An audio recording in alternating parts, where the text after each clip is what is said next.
Chapter 12, The Divided Heart. My people is risen up as an enemy.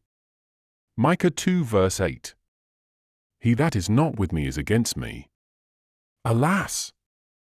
How little we think when we are not wholly on his side, that we are against him and therefore have constituted ourselves his enemies. His friend has turned to be his enemy.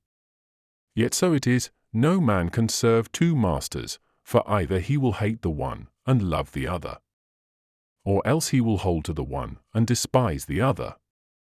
Ye cannot serve God and mammon. How lukewarm many of us are! So much so that he exclaims, I would thou wert cold or hot, one thing or the other. We think so lightly of this sin of lukewarmness, yet if we turn to Leviticus 18 verse 28, we find the same term used there in speaking of the consequence that will follow as the just punishment for the grossest sin, as is used in Revelation 3 verse 16 of the imminent consequence of lukewarmness. Of old those who did not wholly follow the Lord were shut out from seeing the land, Numbers 32:11. And there are but few steps between not following wholly and following the far off. It is when our heart is divided that we shall be found faulty, Hosea 10 verse 2.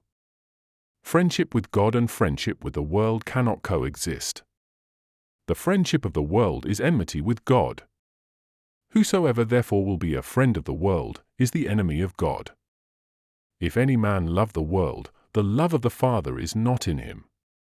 And the Lord feels this enmity just as much as, nay more than, we should, if our dearest turned against us. Of all Job's many afflictions and sorrows there was probably none that touched him more to the quick than that which he describes in the words, All my inward friends abhorred me, and they whom I loved are turned against me. Perhaps you are at this moment feeling very lukewarm towards the Lord, almost cold and indifferent. Is it not because your heart has been divided, you have not followed him wholly?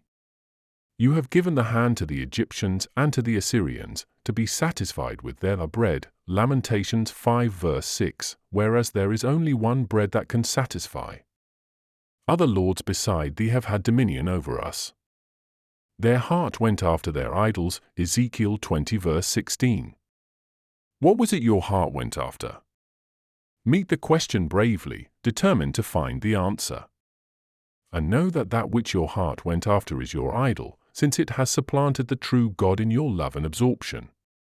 My people is risen up as an enemy, those whom he loves so intensely are turned against him. It is not, perhaps, that we are determinately his enemies, but his love is so great that he feels very keenly the slightest swerving of our hearts from him.